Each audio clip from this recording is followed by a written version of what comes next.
Assalamu alaikum aziz qarindoshlar. Bugun 8-ayning 22 kuni shanba.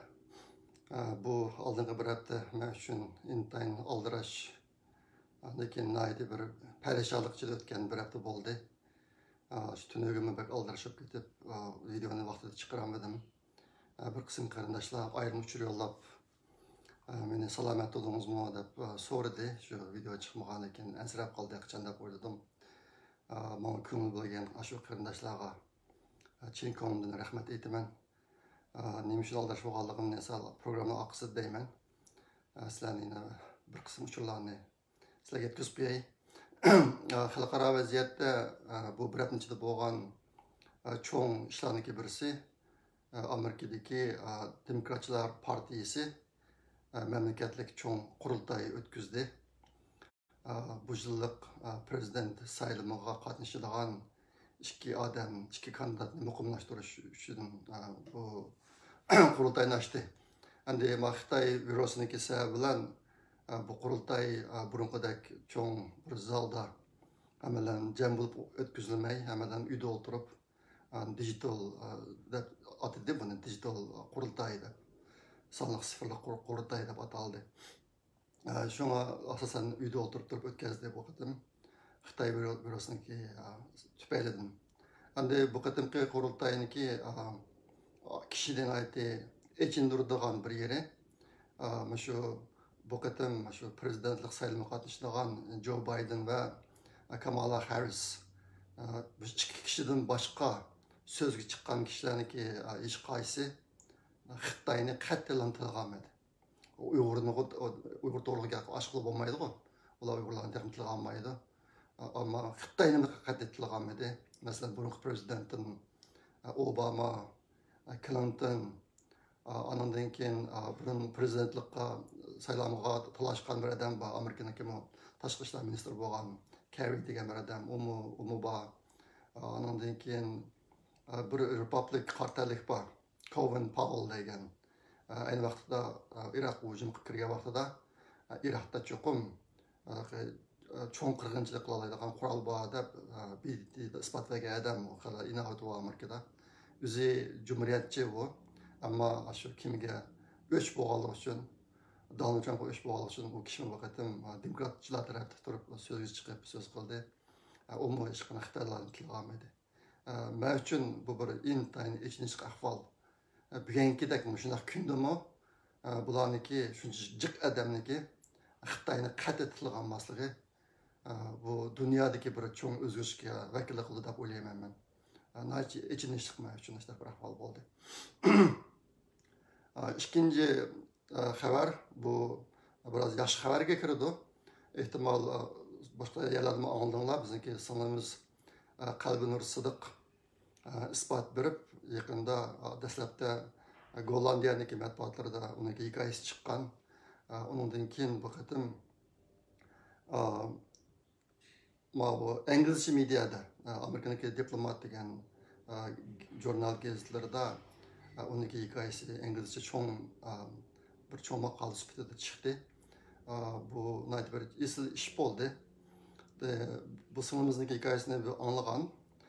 İkinci ayetlerden anlap onunla ben adamlaştırıp üzgünmede hikayelerini yazıp çıkıp biz onu İngilizce kitap kılaylı da işte tutuş kılan bu işe. O işte ne vatıdı. Lakin vakittim makala çıkıp neydi yaxşı iş oldu. Bu sınırımız lagırda ufkuştuk kılan vakit vatanda. İşte bu başka lagırdaki nurgaçlarını biliyordu. Şu işler bu çıkıptım makala arkalık torku çıkıp gitti İngilizce. Zadi lagırın içinde neymişler bo'lganligi haqida naydi ichinishli ahvollar bor. İngilizce bildiganlar ko'rib baxsanlar bo'ladi. Ehtimol bu maqolam ikinchi Uyg'urcha chiqadi. Bizning jurnallarga chiqishi mumkin. Men hozir to'g'ri deyishyapman. Shunga ko'rib baxsanlar bo'ladi.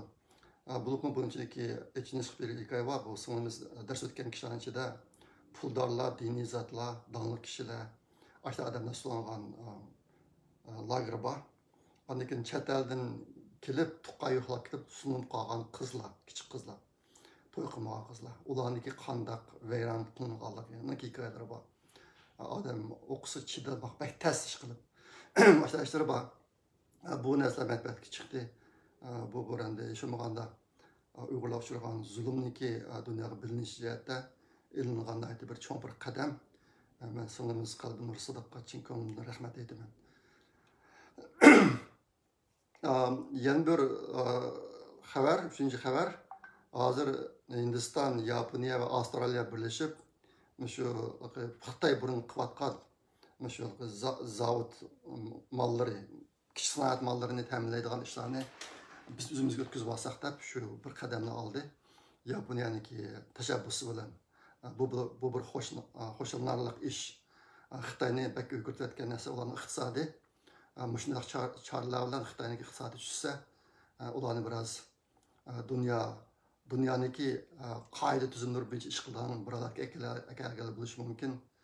Shu yo'l bilan Uyg'urlarniki beshiga qilayotgan zulmni biroz tuvanlishi mumkin. Buni bir yaxshi qadam deb o'yladim men. Andikin 4-chi xabar 2 kun oldida ehtimol bir qismini oldinglar. Donald Trumpga burun siyosiy maslahatchi bo'lgan Aqsaroyda nima davlat bexatarligi maslahatchisi bo'lgan Steve Bannon degan bir kishi bor. Bu kishi Xitoyni intayin yaxshi tushunadigan Amerikadagi 10dak arboblarniki birisi bu. Xitoyni nayt yaxshi tushunadigan. Bu kishi nurg'un diksiyalarni so'zlagan. Yaqinqi yillarda bu Go'nggu bilan birlashib o'zi bir televizor qonun chiqib shu yerda Xitoylarni pash qilib faoliyatini yapirayotgan. Bu kishi necha kun oldida qo'lga olindi. Nurg'unlar hayron qilishi mumkin. Bu o'tganda hozir endi Go'nggu to'g'riliq nurg'un gumonlar bor. Ashta bo'g'ashqa bu Go'nggu ish qilayotgan bu odamniki qo'lga olinishini anglagandan keyin nurg'un kishilar ahvolni to'q bilmaganlar biroz qamoqqa qilishi mumkin. Men qisqacha tushuncha berib qo'yay. Amerikada jinoyat o'tkazdi degan jinoyat gumondorlarini qo'lga oladigan 27 dak o'rin bor ekan Amerikada. Bunun ichida FBI saqchi o'rinlaridan boshqa nurg'un o'rinlar bor ekan. Ma kishini qo'lga o'rin Amerikaniki Amerika pochta idorasi sohasidagi tashkilotchilar qo'lga olibdi. Nima ish qilsa bu kishi Amerika bilan Meksikoning o'rtasiga tam solamiz deb iyonni to'plagan ekan. Jami 25 milyon dollar iyonni to'planibdi. Bu pulniki necha yuz mingini xashlab ketdi. Tam solman degan pulni xashlab ketdi deb odamni qo'lga olibdi. Bu yerdagi diqqat qiladigan narsa kim qo'lga oldi degan narsa. Bu qo'lga olganlar Amerikadagi pochta idorasiniki tekshiruvchilari qo'lga olibdi. FBI yoki saqchi o'rinlari emas. Shunga bu ish to'g'risida hech qanday yakun chiqarilgani yo'q. Hozir siyosiy analizlarniki deyishicha Amerikadagi bu bir siyosiy o'yin deydi, demokratlarning o'yini. Nimani Donald Trumpni sap ko'rsatib, shu orqali bu qatimki saylovda utishga foydali sharoit yaratamiz deb qilgan ishlar boshladi deydi. Shunga bu ishlar keyincha texnik oshkor bo'ldi. Hozircha bu to'g'riliq bak andish qilib ketishning hojati yo'q deb o'ylayman men. Ish qilib men bu yil shunchalik hayron qoldigan ishlar bo'lyapti menga. Amerikaniki siyosiy sistemasida bu darajada ig'ir buzuqchilik borligini men uqmoqchi ekanman. Bo'libmi mushqitim demokratchilar shu Donald Trumpdan algoritmimiz deb qilmagan ishlar qilmayapti bularniki. Ammo shularniki birisi odamni cho'chitdi. Bu dunyoda nega berib qoldi hozir degan savol. Mening kallamda rasmiy shu bir savol bor. Mayli Uyg'ur masalasida bo'lsin, dunyodagi boshqa ishlarda bo'lsin, masalan aytaman degandek Amerikadagi Demokratlar partiyasiniki mamlakatlik qurultayida shuncha ko'p odamlarniki Xitoyni bir qatam tilga olmasligi hozirgi vaziyatda odamni intayin umidsizlantirib tushishdi. Men shaxsan o'zim bo'ldim bu haqida. Mana shu ishlarning birisi. Bundan keyin bu ishlardan aniq yakun chiqdi. Hozircha boshqa ko'p o'ylab ketmaydi, yaxshi. 5-chi xabar. Amerikadagi bir qism siyosatchilar, menimcha senatorlar deb tushundim men. Ular bir qonun loyihasini o'tirib qo'ydi. Xi Jinpingni bundan keyin prezident deb atamaslik to'g'riliq. Bu chet eldagi prezident deganlar rasmiy saylangan, xuddi Trump o'xshash xalq saylab bo'ldi prezident degan bu o'ringa o'tirdi endi. Xi Jinping bunday emas. Hammamiz bilamiz, Xitoy bir diktator davlat. Asosan ishidan bekitib chiqadigan narsa u. Shu mallarning degani agar Xi Jinpingni prezident deb atsak, prezidentniki xarakteriga dog' keladi, nomiga dog' keladi deb buniki prezident deb atmaymiz degan bir qonun loyihasini o'tirib chiqibdi. Buniki rasmiy qonun bo'lishini hozir vaqt ketishi mumkin, herhalde buni bir yaxshi qadam deb tushundim men. 6. xabar ehtimal sizlar oldinglar. Xitoyniki partiya maktabi, Jo'yang markaziy partiya maktabiniki bir o'qituvchisi bor, Cai Xia degan. Bu o'tganda o'ziniki shu WeChat to'pining ichida bir qonun so'zlar bor ekan, bir soatga yaqin. Bu so'zlar tarqalgan. Mana shu vaqtda uzilib kelgan bu so'z. Uningda asosan bu ayol Xitoy Xi Jinpingni so'kidi. Xi Jinpingni hozirgi Xitoyniki siyosiy tuzilmasini so'kidi bu gapida. Bu Xitoymi Xongarda ekan. Xongarda degan gap Mao Zedong davridagi Mao Zedonglarla bir qatorda o'qitgan kishilarniki bolalari degan gap. Shuniki ikkinchi avlod farzandlari degan gap. Bu ayolnikimi shu ota-onasi ayni vaqtdagi Mao Zedonglar bilan bir qator ishlagan odamlarniki birisi ekan. Bu ayolniki shu gap tarqalgan. Undan 2 oy o'tgandan keyin necha kun oldin Xitoy bu ayolni partiyalikdan chiqarib etib, uniki butun pensiyaga chiqqan vaqtidagi iqtisodiy nimalarini eplashvatdi. İki narsa, birisi partiyaligini eplashvatdi, yana birisi iqtisodiy narsani o'zvatdi. Hatta bu boshqa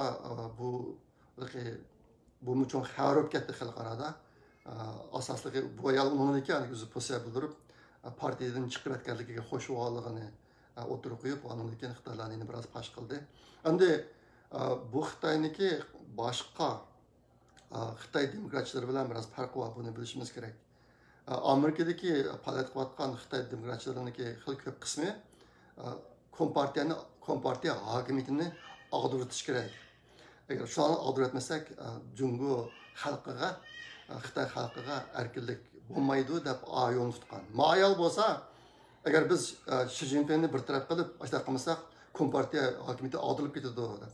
Bu yolniki o'tirib chiqishi qanday qilganda kompartiya hokimiyatini qo'g'dab qolgan bo'ldi degan nuqtadan chiqqan o'tirga. Qandaqda uni ag'daritish kerak. Xitoy jamiyatini erkin jamiyatga mandirish kerak degan nuqtadan emas. Shunga bu narsa qoldi aniq bo'lish kerak. Andan keyin 7. xabar o'tgan hafta ichida Isroiliya bilan Birlashma Arab xalqligi o'tirisida diplomatik munosabat o'rnatildi. Buningda Amerikaniki roli bek cho'ng. Bu bir cho'ng xabar bo'lib ketdi. Ehtimol sizlarning xabaringlarda bor. Isroiliyani Arab davlatlari asosan e'tirof qilmaydi. Hozirga qadar e'tirof qilgan davlat ikkita, birisi Jordan. Jordanniki ismi qolmabdi. Sal buni Jordan deganga yaqin kelmaydi. Yana birisi Misr. Misr bilan Jordan ikki davlatlar e'tirof qildi Isroiliyani. E'tirof qilgan uchun ular Amerika hukumatidan har yili $2 million yordamga erishishlik. Isroiliyani e'tirof qilganligi uchun mumkin. Endi vaqtim buningga Arab Birlashma Xalqlariga qo'shilib 3 bo'ldi hozir Arab davlatlari. Shunga bu bir cho'ng xabar olib ketdi. Shuni buni bilib qilinglar. Hozir endi agar diqqat qilsanglar, dunyoda mana shu 3 cho'ng dindikilar o'tirisidagi hamkorlik, to'g'ri tushunish, ittifoq tuzish jihatlarida nihoyat obdan qadamlar iliniyotir. Texnik ulishkun Angliyadagi 70 necha diniy zotlar birlashib Uyg'ur masalasida bir chaqiriqni o'tirib qo'ydi. Xitoyni ayblab. Bu diniy zotlar ichida musulmon, xristian, judaizm hammasi bor. Har xil musulmonliklar bor. Amaliyotda agar obdan qarab boqadigan bo'lsak, burun kelib chiqqan nurg'un diniy ixtiloflarning hammasi inson nomidan kelib chiqqan, Alloh nomidan emas. Bu uch cho'ng muqaddas kitobi bor dinni Alloh yaratgan. Aslida bunga diqqat qilganlarniki bir-birisiga dushmanlashib, unchalar cho'ng qirg'inchilik etishning hojati yo'qdi. Ayni vaqtda ishlarning hammasini inson keltirib chiqargan. Hozir endi kishilardagi dinga bo'lgan tushanchisiniki cho'nqilishga erishib, ilm-fanga bo'lgan tushanchisini cho'nqilishga erishib, bu jihatlarda bir qism yaxshi qadamlar ilinayotdi. Buningdan keyin cho'ng dinlar o'tirisida cho'ng to'qnashlarniki yuz berishi menimcha asosan mumkin emas deb o'ylayman. Xitoy odamlar, kishilar bu jihatda jiq taraqqiy qildi. Ma olgan qadammi shunga oid bir qadam deb o'ylayman. Shu cho'ng manzilidagi bir narsa deb tushunaman. Endi vatanniki ahvolga to'xtalay. Vatan ahvoli bak ichinishida meniki mushburatning ichida men uchun azobli bir hafta oldu. Yani bu azaplarni yaqinda endi qandaroq bo'ladi bu to'g'ri aniq bir narsa yo'q. Cho'ngroq ish shu Uyg'urlarniki bu Xitoy virus vaksinaga sinaq qilish, sinaq materiali qilib ishlatilishi intayin kuchaydi hozir. Ehtimol videolarni ko'rgansizlar, men Twitterga, Facebookga chiqarib qo'yaman bu jihatda. Uyg'urlarniki uyga sunilishi ichib etilmadi. Hozir bitta uyga sulag'liq. Hozir 30 necha kun bo'ldi. Kishilarniki osh tilayotganligi jihatda ma'lumotlar bor. Bugun bir video chiqdi. Uyg'ur ana bir necha bolani, kichik bolani agashtirib, simiz ot degan o'tni tirib, shuni yeymiz. Uy ochiq qolmaydi deb simiz ot tirayotgan ahvolni ko'rdim. Simiz otni biz medatni qilavdimi, o'tmish naslarimizda bir yegizgan bizga hozir gap boqqan. Hozir mening orqalamdan chiqib usib qoldi bu simiz ot. Biz yemaymiz uni. Ama çık üstüdü hazır vatanda anda şu bir videoda aş tutuyup ketdi, simiz ot yemek olmaydı da ballar bilan simiz ot turayotganning bir videosi chiqdi. Chiqib Uyg'urlarni tekçi qo'yib atmadi. Hozir uyda sulag'liq eramisi. Andik o'tgan haftadagi xabardan birisini unutib qolib ekanman. Xinjiang universitetidagi atrofida nihoyat ko'p aholilar silingan, igiz binolar, aholilar silingan.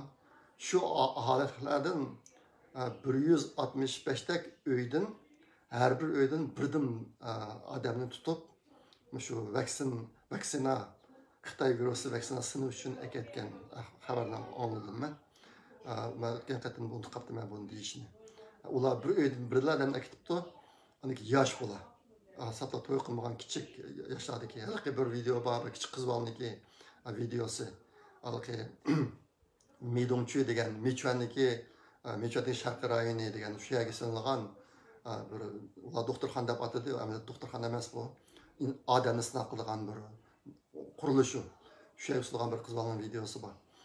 Şu ash qizlarmi şu 165 adamniki bir silish mumkin. Aşağıya bir shu yerga sulab sinab qilyapti bularni. Ondan keyin menga kelgan bir xabar, ba'zi qarindoshlar shu Yangisardagilar bilan aloqalashib, bunday bir ishni egalladi. O'tgan videoda dedim uqmayman.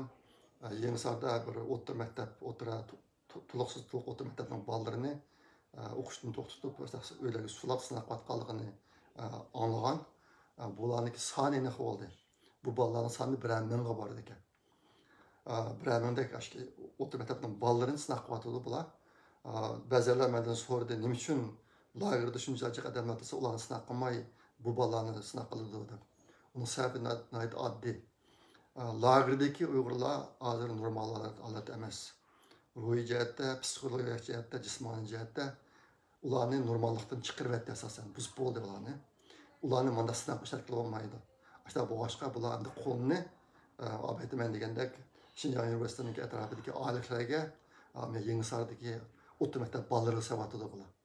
Bularni shu vaksin tarqalish uchun, ishlatish uchun hozir dunyo miqyosi bo'yicha bu vaksinni sinab qilib, vaksinani sinab qilib, uni o'tkazib bozor qilish jihatda bir dunyoviy musobaqa bor hozir. Xitoymi shu musobaqada o'tib chiqamiz deb Uyg'urlarni kam ko'lamda sinaqqa solib oldi. Hong Kongda boshqa qilish boshladi deb anladim. U to'g'riliq boshqa xabar, video narsalarni ko'rib boqmadim. Lekin hozir Xitoy davlatining ichida sinaq qilayotganlar faqat Hong Kongliklar, undan boshqa Uyg'urlar qilyotdi. Onun degan hozir ochiqdan o'tib qolganlar bor. Unda xabarlarni anladim. Ondan keyin hozir kishini xo'shal qiladigan bir ahvol bor. Hozir shu vatandan yoki Xitoyniki o'lkada yashayotgan kishilarning ishidan, yashanishidan o'ziniki jinni olqiniga qo'yib turib, sirtqa uchirib chiqaryapti. Men mana bir necha bilan aloqa keldi menga. Shunday. Shular chiqyapti, ular vatanda zade neymiş bo'lganligini hozir pash qilib sirtlarga davatidi. Meniki bak ko'nglim yerimib ketdi degan bir narsa nima desanglar, shularning deyishicha, ular nihoyat bilim bor, o'qigan, necha damlar o'tirib, ancha-muncha muzokaralashib turib, islab chiqqan son hozir Uyg'urlarning lager ustolanganlarning soni 6 milyondan 9 milyongacha boradi deydi. Yenken xabar shu. Qashqarning otish tavasida bir noyi bor ekan. U noyiniki nopsi 92 mingganliq. Shu noyida ishlaydigan, mush ishlarga aralashgan bir rahbarning gapirishicha 92 ming odamdan 72 ming odamni akitibdi jazo lageriga. Buni hisoblab baksanlar, bu 28% deb chiqadi bu. Mana nispati 28%. Aşı naidiki 28 demez 78%. Aşı naidiki 78% ahalisi sunum keti degan gap. Men ma gaplarga ishinaman. Sababi nima desanlar, men naidi ko'p ta'kidlab keldim. Uyg'urlar yo'qolib ketdi. Shaharlarda yo'qolib ketdi, Urumchida, viloyatlarda, noyalarda, yezlarda etiz ishlayotganlar, ayol, kichik bolalar, erlar yo'q. Uyg'urlar biroq yo'qolib ketdi. Men bu savolni tuz so'rab kelgan, bu ne ketdi? Uyg'urlar zodi nada? Nimcha tuyuqsiz bitta yo'qolib ketdi Uyg'urlarda.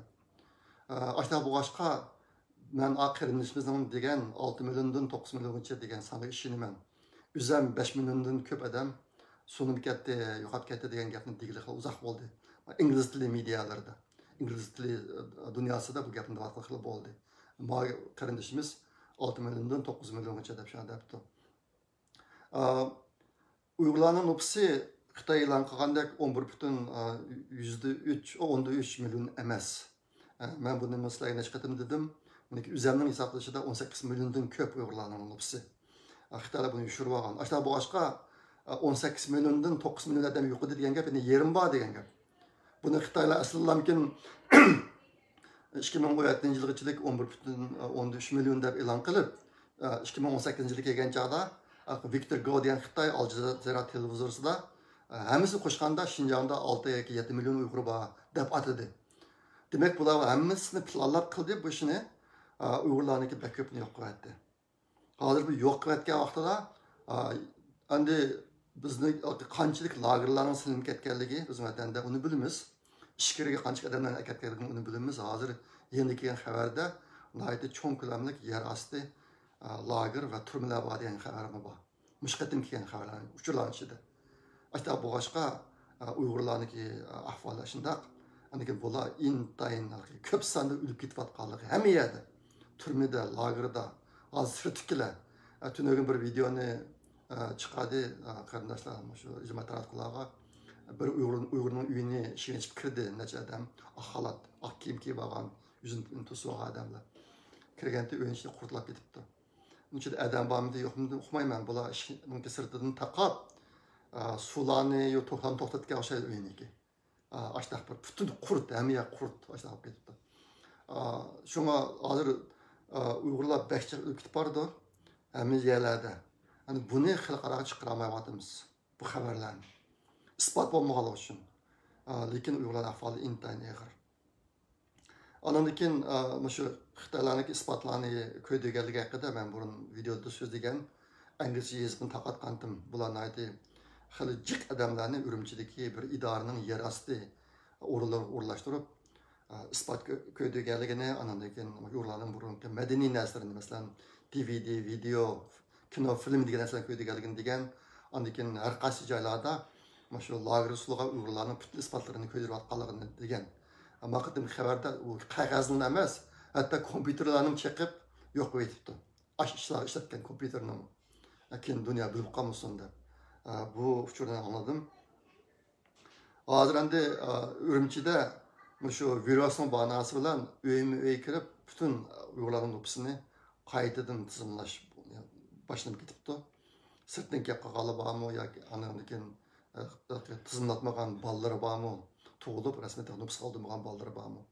Mushuni intayin qattiq tekshirib turibdi. Yaqinda inglizcha medialarga yana Uyg'ur ayollarini qaysi darajada tug'maslik etib qolganligi. Andan bola qo'yib qolganlarni bolalarni oldirib etib qolganligi, xili cho'ng bo'lib qolgan bolalar oldirib qolganligi haqida necha xabarlar chiqdi. Bu yerga ahvollarni intayin vahshiy hozir. Ondan keyin shu mushabnichilik kelgan xabarlarning ichida Urumchiga bir qatim chet eldan bir uymak kelgan vaqtida bir ziyafat o'rlashtiribdi. U ziyofatga qatnashadigan Uyg'urlarni tanlab, ularni necha kun ularni tarbiyalab qatnashtiribdi.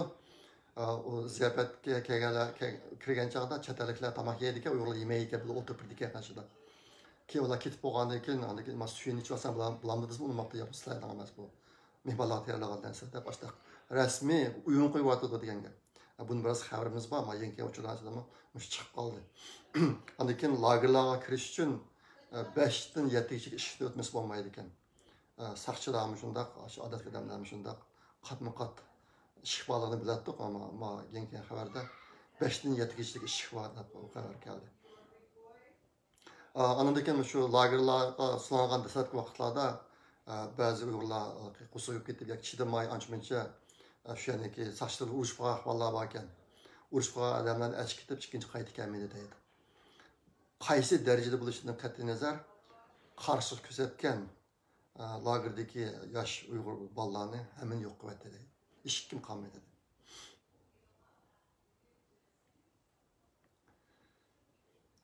Ondan keyin bu hafta ichida yana bizga ikki shum xabar keldi. Ikki pishqadamlardan olib qoldik. Birisi shoir Muhammad Rahim ustoz, yana birisi Abdurrahim Rahman, Şinjan Üniversitesi'ndeki profesörü. İki pişqadam adamlarımızdan ayrılıp kaldık. Albatta degandek hazırında bizde umumyüzlük ülküt vatkalı köp, ama köz görünegen Uyg'ur zatlar işkeden de ayrılıp kaldık. Bunu xabardan alınığına akışan. Yeni bir xabar çıktı ictimai taraflarga. Hazır şu har xil mal mülklerdeki markada Uyg'urchani ishlatirish butunlay cheklanibdi. Uyg'urcha so'z ishlasa bo'lmaydi ekan. Boshqa xabarni men ijtimoiy tarmoqlarda ko'rdim. Buni sizlarga deb qo'yay.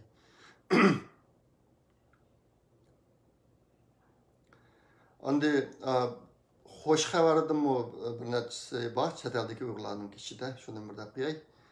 Bir qizimiz, Angliyadagi bir qizimiz Rehanisa Hoji Cambridge Üniversitesiga o'tdi.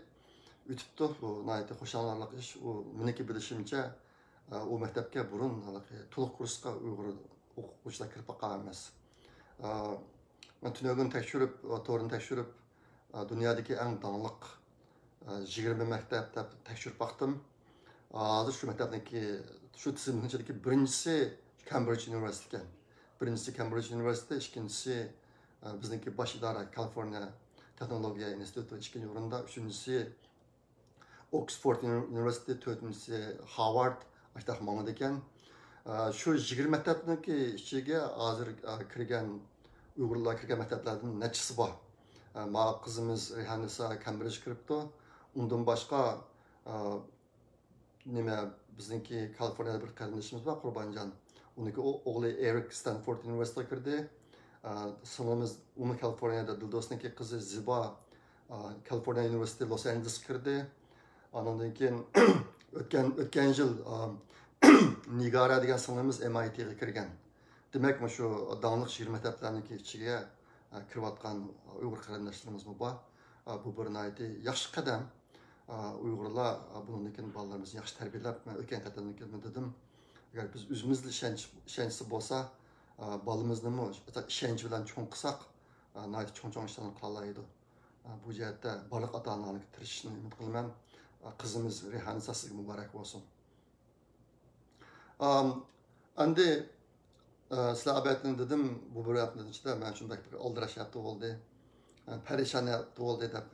Endi men shu oldingi 10 kun ichida 4 media o'rinlari bilan ingliz tilida suhbat o'tkazdim. Bularning taklifi bilan. Uniki birisini sizlar o'tgan qatam anglagan, o'tgan qatamki videoning sal bir kun boldir bo'lgan.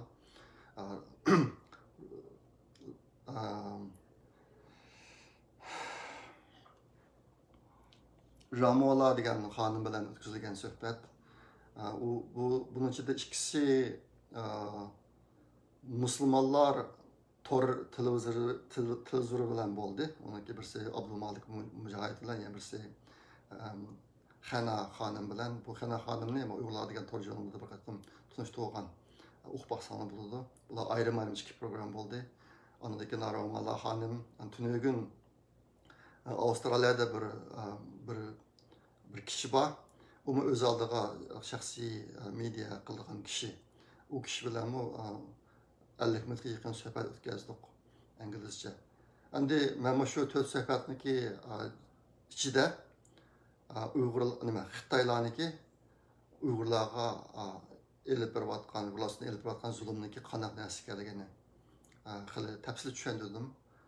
Bo'libmi hozir Xitoylarniki shu uchurni kontrol qilishi tufaylidan dunyoniki bizim vatanda bo'layotgan ishlarni e'tirof qilishiga 2 yil vaqt ketayotganligini biz bayqab 2 yildan keyin orani xalqaraga chiqayotganligini mushlarni tafsili tushundirdim. Bunun içindeki lagerlardaki adam sani Xitoyniki 3'ten Uygurlarning 3'ten bir kısmını öldürüp 3'ten bir kısmını sulap 3'ten bir kısmını o'tir asir odamlarga aylantirib qo'ymoqchi bo'layotganligini buni hozir xili keng ko'lamda amalga oshirib qo'yganligini agar BDT Yevropa Birligi qatorli xalqaro jamoat tekshirish umidi avatib Sharqiy Turkistonda ularni tug'izib tekshirib mana qilmag'ichilik Xitoy o'zining planini icra qilishni qat'iy to'xtatmaydiganligini, hozir to'xtatmaganligini o'tirib qo'ydim. Tafsil tushundim bu ishlarni amaliy ahvol shundoq. Bizga shunchalik foydasi ahvollar keldikin, bujliqi bu Xitoy virusining chiqishimi Uyg'urlarniki shu zulminiki oxirlashishini kechtiribdi. Hozir BDT Yevropa parlamentlari hammasi uxlayotdi. Uyg'urlarning ishida hozir shuncha kechiringlar qarindoshlar, nima ish bo'ldi o'qimadim. Burun o'tganda bir qitim bo'lib boqqan, boshqa qitimda bo'lmaydi. Program tugay deb qolgandi. Uzib ketdi. Asosan tugagan deydigan gapim. Ish qilib men o'zimga kelgan uchurlarni inglizcha bütün fursatlardan foydalanib dunyoga da'vataman. Ahvolimiz pek ig'ir aytaman degandek. Hozir vatanning ahvolida hech qanday yaxshilanish yo'q. Xitoy bujliqi shu virus, Xitoy virusi ofatidan foydalanib Uyg'urlarni yo'q qilish jarayoni qadamini texnik tizlatdi bular. Hamma ishlar ketyotdi. Yaqinqi kelgan uchurlarning ichida vatandagi xalqimizning ahvoli asosan yaxshi emas. Millatda ümidsizlanish pek ig'ir hozir. Hayotimizni saqlab qolmaydigan o'xshaymiz deydigan. Ashta boshqa chet eldagilar saqlab o'tiradigan hech qanday sabab qolmadi. Vatandagilar jannat tikib ashta uchurlarni sotib chiqaraman deb ishlarni qilyotdi. Chet eldagi qarindoshlar hammalarni harakatga yutib, men nima ish qilayman degan bir ishni qilmasak bo'lmaydi endi. O'ylab baqinglar nimani saqlaymiz? Saqlasak shu biz butunlay orliq qolamiz bizda bor narsaning hammasidan. Hozir ahvol shunaqa ig'ir, vatan ahvoli ig'ir. Shunga amalan texnik kuchab bir harakatga yutib boqqan bo'lsak, men bu bak yerga ketib borman, o'zimning ishim, xizmatim ig'ir. Har haftada mushta ishlar ko'p bo'lib shuning ustiga Twitter o'ynaydiganlar bilasizlar, men Twitterni bir uchur markazidagi narsa qilib qo'ydim hozir. Her gün kelgan uchurlarni tanlab chiqarib turyapman o'tirliq. Meni shu Twitterdan tepib izlaydigan chatlarlarni ko'payib davomli. Ammo bir haftada 10 kun ichida bo'lgan 4 suhbat, videolik ovozli suhbatni shu sababdan bo'ldi. Shunga umumiyga yetkamsak bo'lmaydi. Xalqarada Uyg'urlarga bir foyda yetkazak qadam olgan ish yo'q hozirmi? BDT jimjit ularda hech qanday bir midillash yo'q.